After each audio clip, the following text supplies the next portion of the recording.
Welcome to Myth Informed. I'm your host, Brian Edward, and along with me is Daisy Cousens, Australian conservative YouTube commentator and all around extremely sharp woman that makes really good takes on YouTube. I first saw her, I don't know, randomly on YouTube, and I think I binge watched 10 videos, and I was like, I really, really like her. So, Peter and Suzanne, excellent job as parents. You have a fantastic daughter.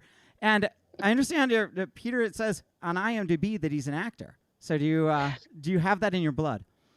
I do. Yeah, my dad is a very prolific musical theater performer, and he's also a film director as well. So he's having, still because he's still going, an absolutely incredible career in the theater, and he's also an educator as well. He runs a program in Sydney called the Talent Development Project, which is where they take a lot of school age kids and turn them into stars, basically really foster their talent and help them with songwriting. And I think the TDP has something like an 80% employment rate for their graduates, which is huge. That is. In the entertainment industry, which has like a 2% employment rate. So yeah, he is. And so I very much have that in my blood. My mother was also an actress for 20 years. And that's what I initially wanted to do. I wanted to be a theater performer, but I wasn't achieving what I wanted to achieve. And I loved writing as well, and politics and sort of social commentary. So I kind of moved spheres, which was the right decision. But a lot of the skills I learned in my performance sort of aspect are very helpful for commentary, let me tell you. Yeah, why'd you decide to do it? One day did you just start making videos? Or, Sargon said he moved it from like a gaming channel to here. How did you start? I fell into it, but it was via writing articles. And I'd always been at loggerheads with all my friends who now won't speak to me anymore in the musical theatre world in Australia, because they're giant regressive leftists, like the worst kind of social justice warrior, because they think that's sort of what they have to do. They're a bit ignorant. They don't bother finding out different sides of the story. So we'd be at loggerheads on Facebook all the time, because I've always been sort of, I've got more conservative as I've got older, as people tend to do, but I've always been, leaning rightwards. And I was struck by how so intolerant and personal they were. Like, people I'd known for years and years and years, I'd say one thing that was slightly different, very politely, and they would just get so emotional. And I thought, why are they taking this so personally? And that was my introduction really to the regressive left. And I think I've always been someone who's interested in people. And if you're interested in people, you're going to be interested in politics. So I'd always had an interest in it. And I'd always loved writing. And writing about politics was something I'd sort of wanted to do but didn't know how to get into. And I came a point sort of in my mid-20s where I wasn't achieving what I wanted to with my performance, my theatre performance. There just is not enough work, especially in Australia. I was unhappy.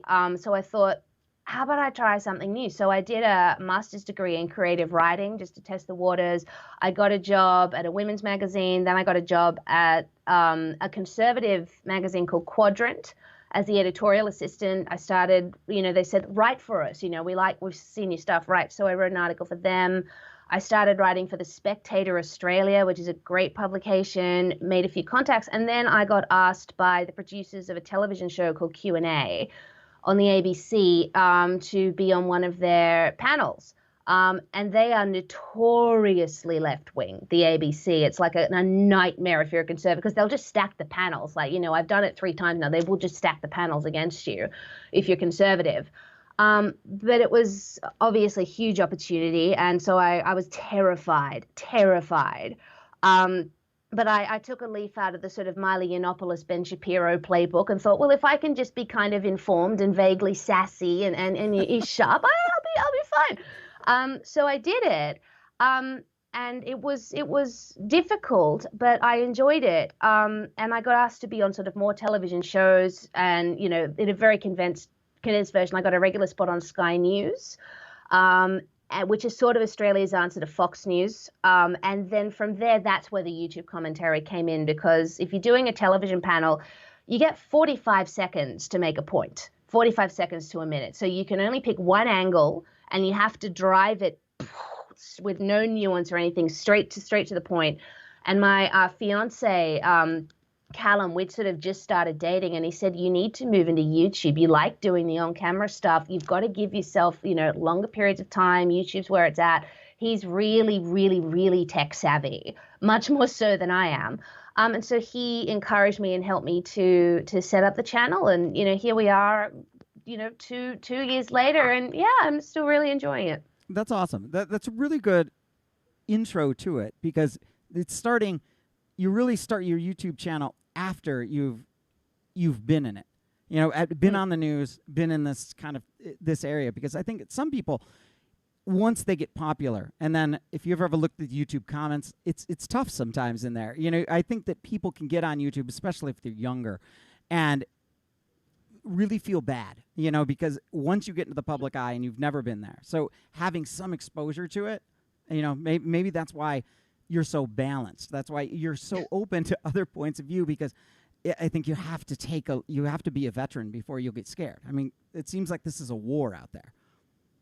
It honestly feels like a war a lot of the time, particularly now. And I've been despairing a little bit lately, which isn't good, just at the state of the world and just the state of dialogue and this terrible violent strain of leftism that has found its way into the kind of mainstream arena and is being sort of defended by really mainstream people, like Don Lemon, for instance. They're like, oh yeah, these rights, or what's his name, Cuomo on CNN, the other Cuomo, the brother. That's just what I Chris. call him.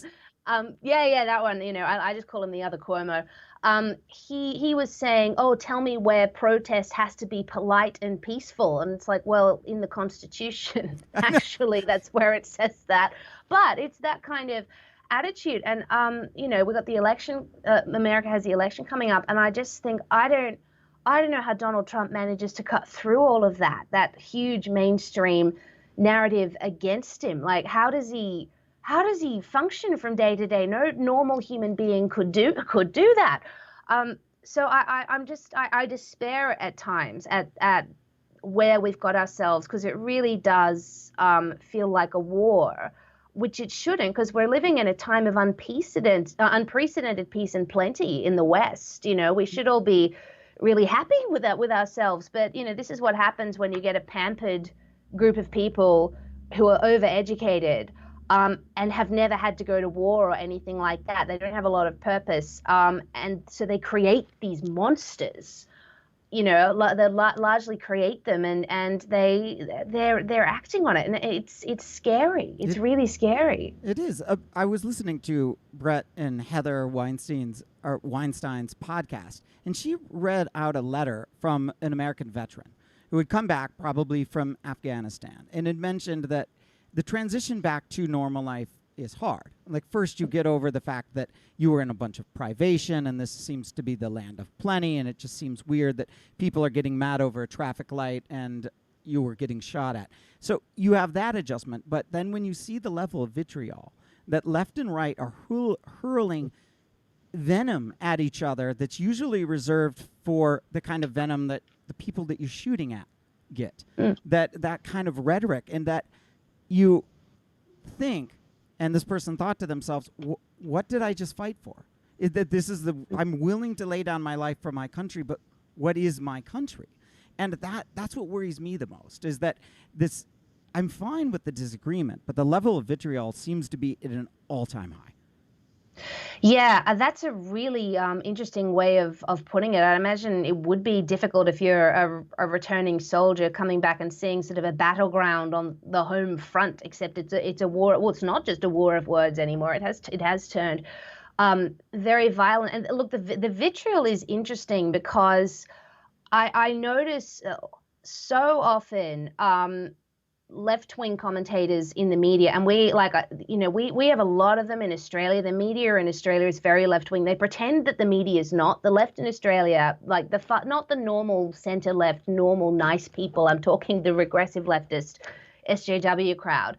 they try to pretend like they're the underdogs in public dialogue and in public discourse and in the media, and they start screaming about Rupert Murdoch, oh, but this raging conservative, he owns all the media and it's all it's like, no, most journalists are left wing. You all go through the same humanities departments at universities. Come on, let's be real here. But they try to paint themselves as the underdogs in that respect, and therefore they try to blame this sort of really hostile dialogue on conservatives, because then they call everyone a white supremacist, and it's like they do, and it's like, no, go back a few years. They started this. They actually, and I'm actually not ashamed to say that. Of course, it's vitriol on both sides, but the left started it.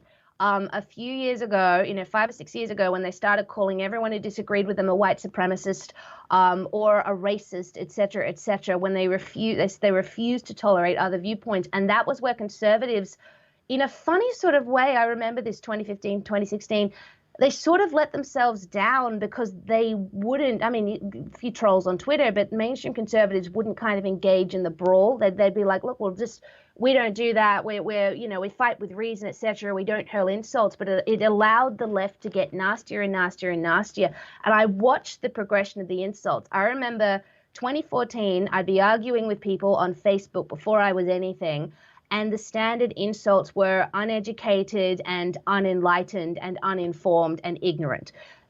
We got a bit further towards the 2016 election. The insults changed again. It was racist, bigot, homophobe, transphobe, misogynist. Then Donald Trump won, and the insults upped again. It became Nazi, white supremacist, fascist, alt-right, white nationalist, et cetera, et cetera. So they have upped and upped and upped the ante, and conservatives have hit a tipping point.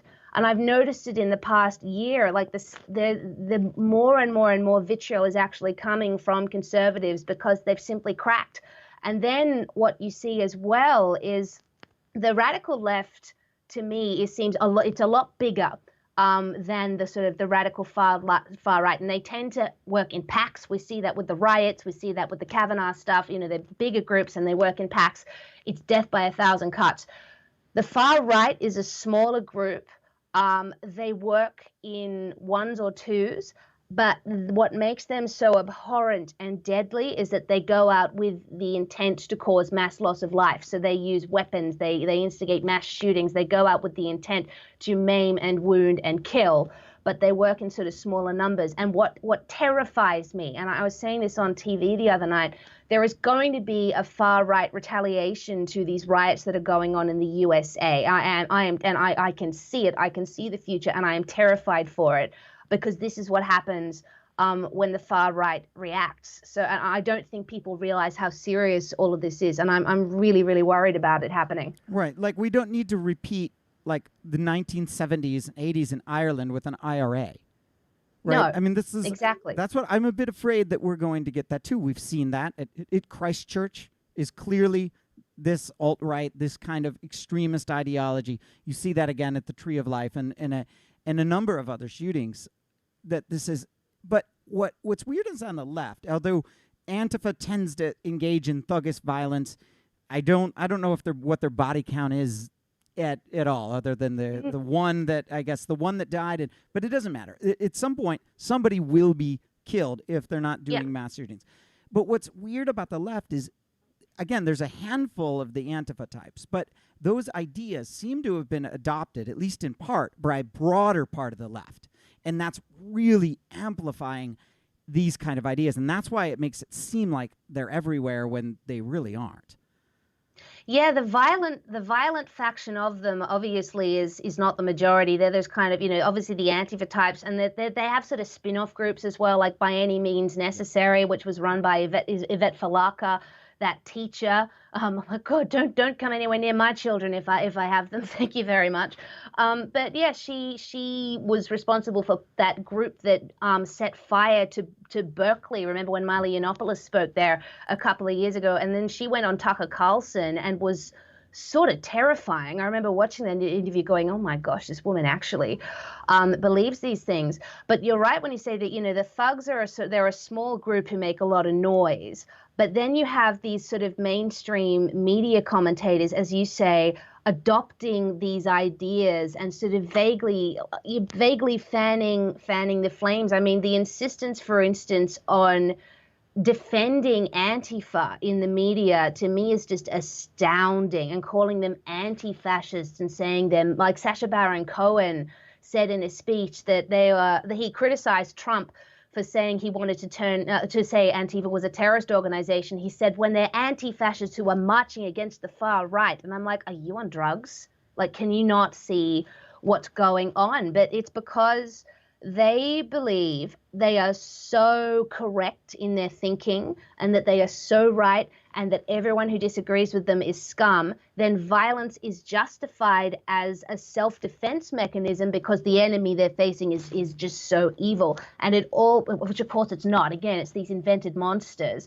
But all of it, I swear to God, stems back to the fact that the Democrats lost the 2016 election. This is all just salty, sore loser tears that have escalated because they are so embarrassed that they got it so wrong. Yeah. Well, I mean, you could sort of see a common enemy trope there. Remember, too, like Mao and Chiang Kai-shek both fought against Japanese in World War II before eventually he's overrun by the communists. But it seems like it's getting to it a loud enough level. You know, with Biden even owning a little bit of the defund the police, which he initially took a hard stand on, and now things are changing.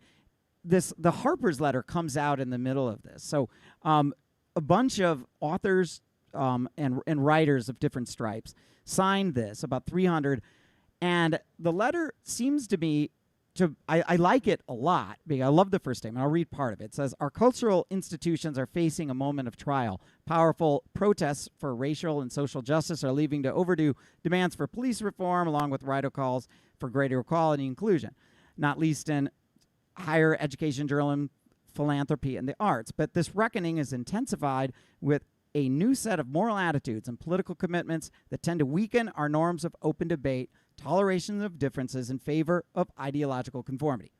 Awesome. But, big but, then they pop in this, and I want to get your opinion. So, first statement, that one, then the forces of illiberalism are gaining strength throughout the world and have a powerful ally in Donald Trump, who represents a real threat to democracy.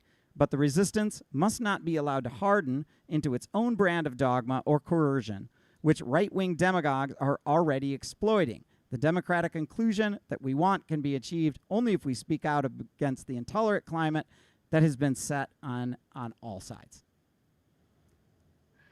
Oh, gosh. So is this letter like only for the left? It seems they right away, they're excluding most conservatives. To me, this is like, all right, this is our messaging. Sound the alarm to the liberals. Yes, I have a few thoughts about that letter. Like you, I love all the stuff, you know, that talk about freedom of expression, and it seems not okay to discuss certain ideas, et cetera, et cetera. But then they go on about Trump being, you know, a friend of illiberalism, and we expect this kind of stuff from the radical right. I think it says in there, and right-wing demagogues are taking advantage of, you know, this kind of thing. And I'm thinking, okay, I do not believe that Trump is in any way a powerful ally of illiberalism, you know, in terms of the fact that he's very much about freedom, freedom of speech, the right to bear, all those things in the Constitution that Americans certainly hold up as bastions of freedom. Having said that, I don't agree with Trump's stance on flag burning, for instance, or saying that people should get fired for kneeling for the anthem or all of that. So if you want to take those kinds of small examples, you could push that, but you know, it's a liberal. Yeah, that is a liberal. But to say that he's an ally of the liberalism as a whole is ridiculous. Again, it's just name calling. It's just, oh no, he's a blah blah blah blah. But it is what you would call a left wing defense of free speech without actually mentioning free speech. But that's what they're talking. Is free speech is a bit of a dirty word on a dirty term on the left. But it. What sort of, like, I hate to be cynical, I don't mean to gatekeep, because the fact they're actually making these noises in good, but it just strikes me as odd that, say, Noam Chomsky, for instance, signed the letter, J.K. Rowling did, so did Gloria Steinem. Noam Chomsky's always been about free speech, but sorry, the free speech discussion has been going on for at least 5 years now, and the only ones who've been defending it are conservatives. If these people who are apparently so massively into freedom of expression and all how bad are only speaking up now in the form of an open letter when cancel culture two reasons. One is when cancel culture is at its most extreme, and two, it's only when they see their opinions under threat of public discussion that they're actually taking an interest. And if they really had, I think, any principles about freedom of speech or freedom of expression, they would have been up in arms when, the Milo Yiannopoulos of the world were getting cancelled and banned from Twitter, and when PJW was getting pulled off Facebook and Laura Loomer, but they didn't say anything. In fact, they were probably quite pleased. So, well, okay, great. All right, we need lots of different types of voices condemning cancel culture. We need lots of different types of voices and opinions promoting free speech and freedom of expression. That's great. They've put their names out there. They've been derided for it. That's fine. It's soft. And to me, it smacks of they're only perturbed because it's finally their opinions that are in danger of being silenced. It could be that. The other piece that I thought it could be is that it's a sales pitch to one side. So if you, for example, if you were trying to make an argument for climate change, for example, if you were going to sell to the lefties, you would want to talk about the environment, all of the woo around the feelings like we must preserve the environment. This is an easy sell. It's harder for the right. But if you went at, okay, there's radical terrorism coming out of Saudi Arabia and all these oil states, right? So if we can create green energy, we can undercut them, take away the oil money, reduce terrorism, win-win, right? That would be a better way to sell this to the right. So is this a sales pitch? Or, you're right, is it more cynical? It's just a common cause allyship. I mean, I don't know. So it might be. And maybe we'd find out after the election, right? If Biden were to win, like he's polling, then you would expect then a big backlash. Okay, well, Trump's gone. We have the common cause thing done. We don't need you anymore, radical left. Let's diss him. I'm not so sure they're going to do that. And to be honest, they might have more control of the institutions than I just don't know if they can. If they can fight back. Is it too late? Yeah, I just think the Democratic Party has been hijacked by the radical left because they are so terrifying and so violent. I mean, you had Tammy Duckworth the other day, who's been flagged as Biden's potential running mate, refusing to say that tearing down statues of George Washington is wrong. I mean, how on earth does that read to your average mainstream Democrat who is not a radical, but, votes Democrat for whatever reason, hearing someone who is supposed to be, was going to be possibly a running mate to Biden, the moderate, siding tacitly with people who are vandalizing statues, tearing them down, trying to sort of erase history, burning buildings, shooting people, et cetera, et cetera. And I don't know why this has kind of happened, because there was a time there when Nancy Pelosi, for instance, was really trying to push that progressivism away. Like she was trying to kind of relegate the squad, like Alexandria Ocasio-Cortez and Ilhan Omar, et cetera, to the background. She was like, we'll distance ourselves from them. Trump, of course, didn't let her do that because he made those tweets about telling them to go back where they came from, which was very, very cunning of him because it forced Nancy Pelosi to side with that. Well, she had to side with them and pull them back into the spotlight. So that was a trick. But there was a time when the moderate Dems were trying to move away from that radical, those self-confessed radicals, but they've done a complete flip. I mean, I don't know when Nancy Pelosi is on all of this. She seems to have been remarkably quiet. And there's Biden talking about how, when we win, we won't just, restore this country, we'll transform it, like all this sort of vague revolutionary language. I don't know where the switch flipped because, like I said, there was a while they were very sensibly pushing away the progressive wing of the Democrat Party because they're not popular, like amongst mainstream Democrats, these radicals. Americans largely, you look at the polls, young people in America are kind of supportive of socialism, but as a whole, America doesn't like socialism. Like most people will say, no, I would not prefer to live under a socialist system, obviously. So do you know where the switch flipped? Because I don't know what's happened. They've just done a 180 on the whole thing. Well, I saw Bernie Sanders in 2016 give a rally at Mount Rushmore and talked about how beautiful it was, how majestic that this piece was. And then Duckworth, when asked if we should take down the monuments, and including Mount Rushmore was in there, and she didn't say yes or no. She said, we need to listen to all of it. We need gone are the days. Barack Obama, when he ran in 2008, appeared with American flags in the background, right? He was appealing to conservatives, and I think did pick up moderate conservatives in his 2008 run. And even in the 2012, you would see flags at the DNC. Now we're not going to have a DNC like we were in to really, really gauge it against, but how many American flags are we going to see? Or are you going to see like American flags combined with something else? Something has happened, even in past 2 seconds. Something has happened post George Floyd is really let the floodgates out. So it was building up. The dam was holding, and the killing of George Floyd has, to me, is a breach in the dam. And now, who knows? Like everybody's looking, how do we control this flood? And nobody knows. That's my opinion.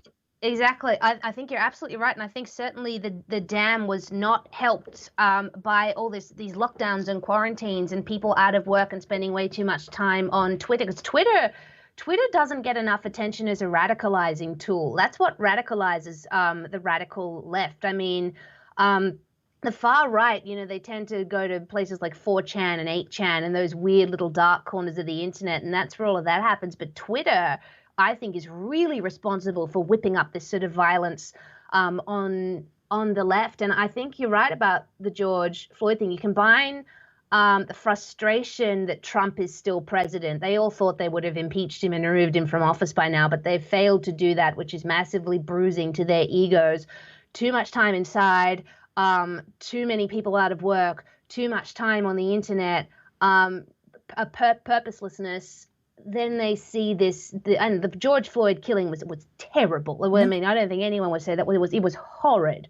And it's this opportunity, and as you say, the floodgates opened, and so all of this sort of vitriol and hatefulness and rage that these radicals have been harboring because essentially they haven't been getting their way recently, was channeled through this righteousness about Black Lives Matter and George Floyd, et cetera, et cetera. And I think actually Tucker Carlson, I keep bringing up Tucker Carlson because I love Tucker Carlson. He's like my favorite person in the world.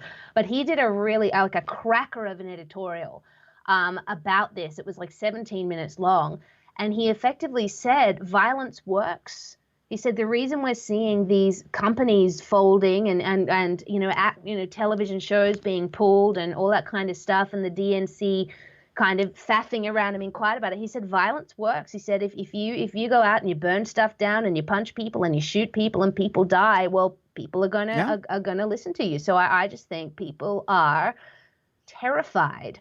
Right. Of what these radicals will do. If nothing is there to prevent it, right? The mafia was incredibly powerful in the 1960s, right? What did they do? This is thuggish threats of violence. It would be a shame if your store had to burn down.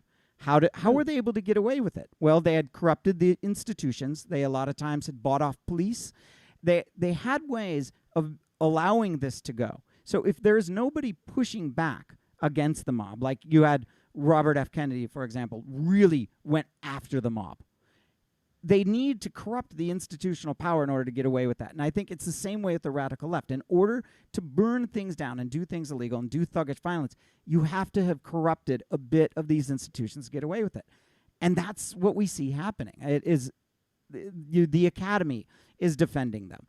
Many parts of these institutions are covering for them, calling it mostly peaceful.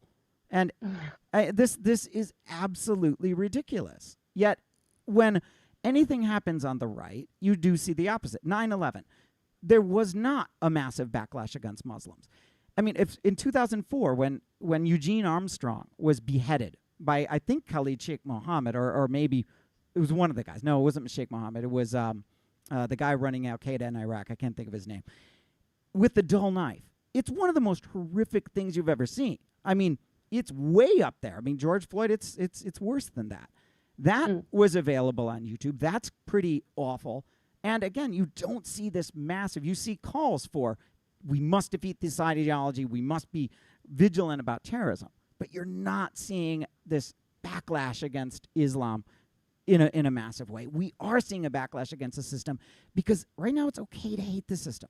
It's okay to hate people with privilege.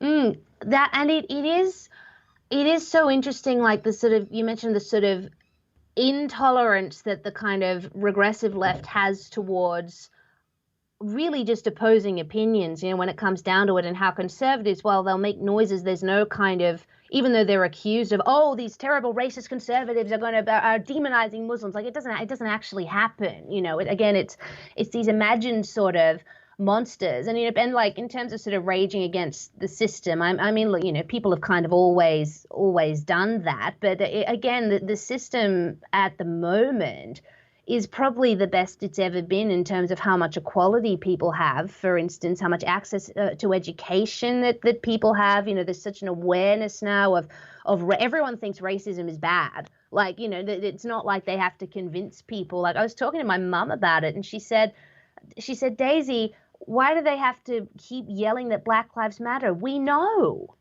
Like everyone, we all know racism is bad. We all know you should, everyone knows nowadays. So again, and I think there's a sort of strange sort of purposeless nihilism on a lot of the left that just doesn't happen as much on the right. And I think it's because with the left, it's very much the personal is political, as that whole saying goes, whereas the right, we tend to separate our personal aspects from politics as much as possible. And I think that comes with the preference for small government. Like I don't, and neither do any of my conservative, we don't care about morality in politicians. We don't care if Trump has said grab him by the pussy. We don't care about that kind of stuff because we're only interested in politicians from a policy perspective. We're not interested in them as moral leaders. That's what we have, I guess, religious leaders or community leaders, et cetera, for. That's a different role. We want politicians to be functional and then leave us alone. Whereas the left, who likes their big government, and that's fine, even when you like big government, that there's, arguments to be made for that. They want politicians around them all the time, and they want to be governed, and they want to be told what to do. So, of course, they're going to think that politicians as such should be moral leaders. And say all the exact right things that they agree with rather than just being kind of functional diplomats. So it's an irreconcilable difference of perspective there and of worldview that dictates why the left gets so anxious and so personal and why the right is a little bit more kind of live and let live. It wasn't always like that, though. Yeah. Which is interesting. Remember, like I'm a bit young to sort of remember the Christian right, but I've heard some terrible stories about the intolerance and bigotry from them. So it's funny how it's kind of flipped. It has. I mean, in the 1980s, for example, you definitely saw a religious moral component to the right. I remember seeing this. I remember Phil Schlafly talking about this. This was a big point, talking about God. That it was harder. The religious right had much more control of the political party than they do now.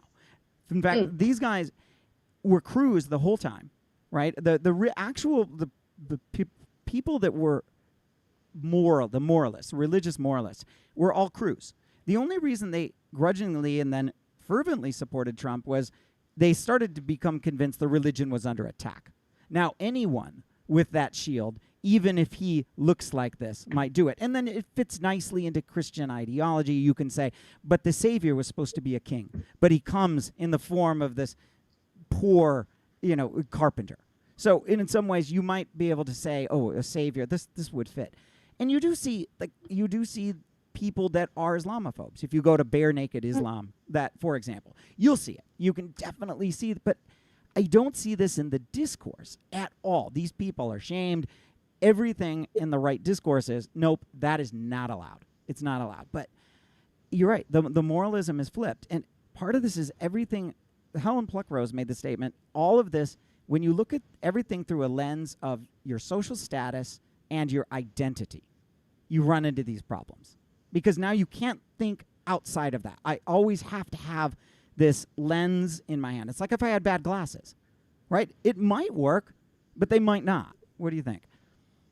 Oh, yeah, and that's what's so interesting. This kind of identity politics prism, through which you view the world. If you view the world constantly through the prism of gender, you're always going to be disappointed because you'll always find something that's not quite right and not as you sort of think it is. And it's the same if you look at it through the prism of race or sexuality, et cetera, et cetera. Like it's not good for the soul because you just start reading into things that you don't need to read into. And I have experience with this because I went through my little feminist phase a few years ago when I was working for this women's magazine, which wasn't a political rag by any stretch of the imagination, but it always lends itself to that a little bit.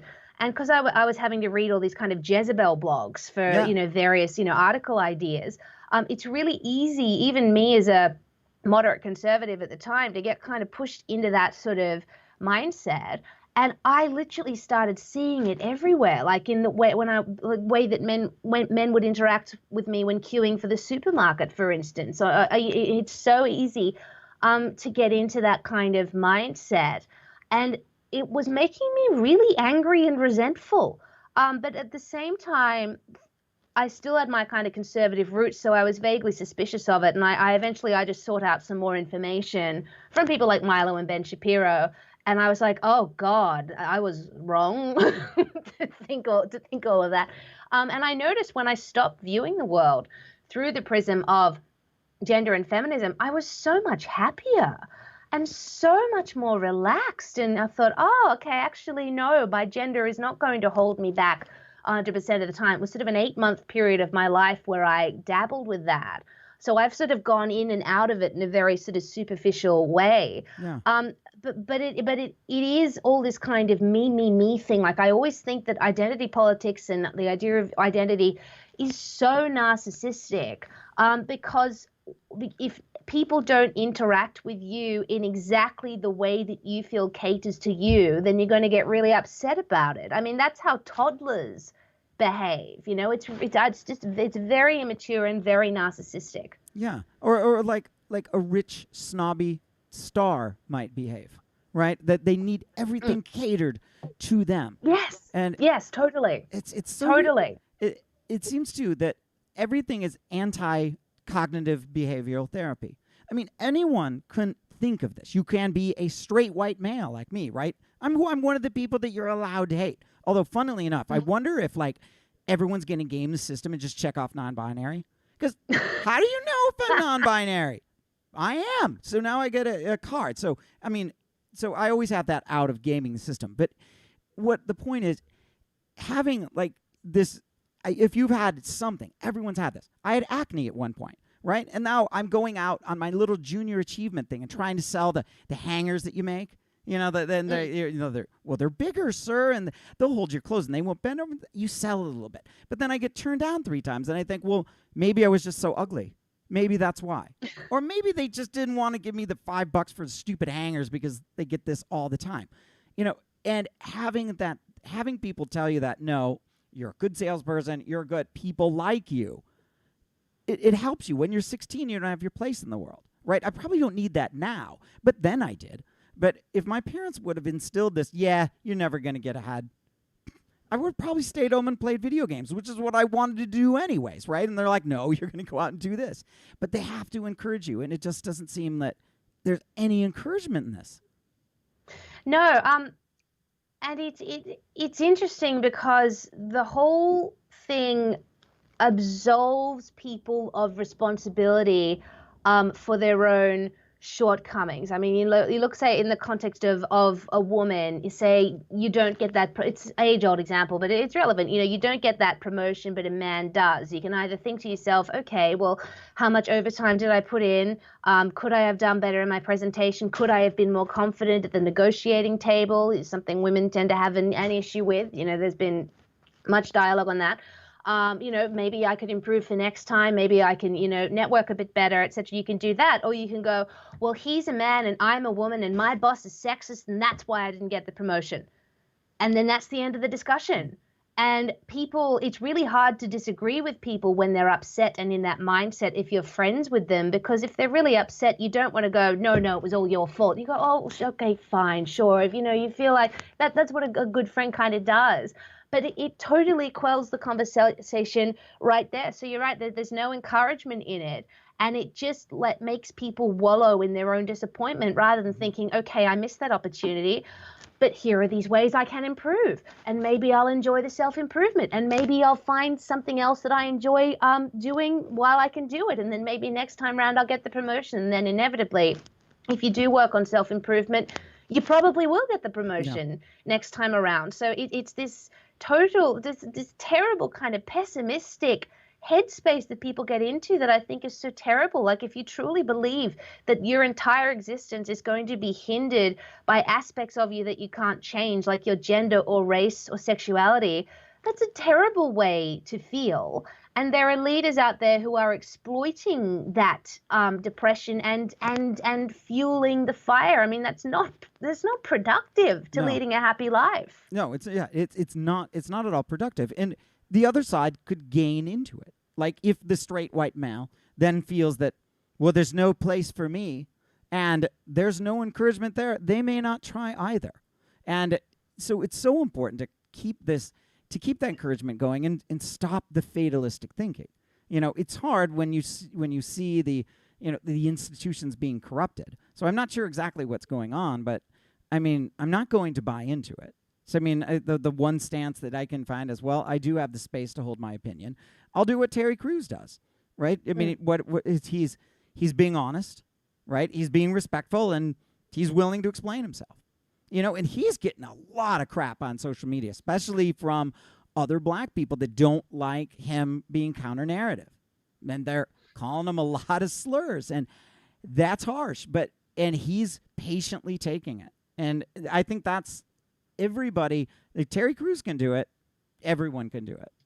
So if you are the white guy and they feel like they're going to tell you, just do what he does. Be honest, be brave, or be honest, be respectful, and be willing to explain. Don't shut up. I love Terry Crews so much. He just seems like the sweetest man, with the best of intentions, and really, really clever. Like, he's across his brief. He's obviously been quietly observing this for quite some time. He stepped into the Me Too debate, but that because of his own experiences, and as well he should, because it exposed a lot of the awfulness that goes on in Hollywood and the casting couch.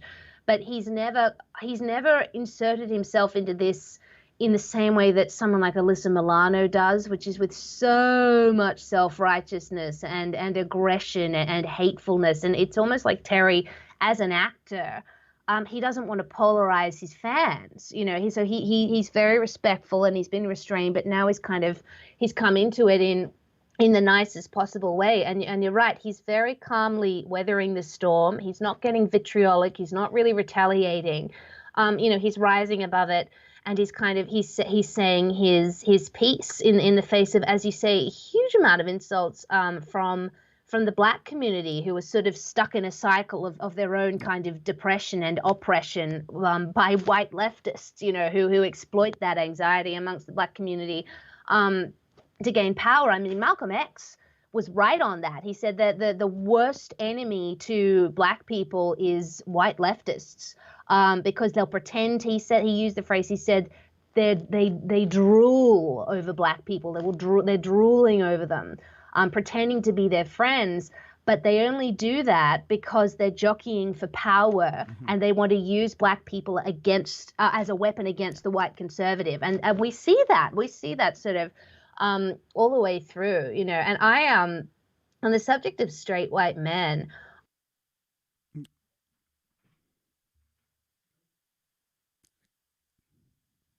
did it cut? I'm not sure if it's broadcasting still or not, but we lost Daisy there for a second.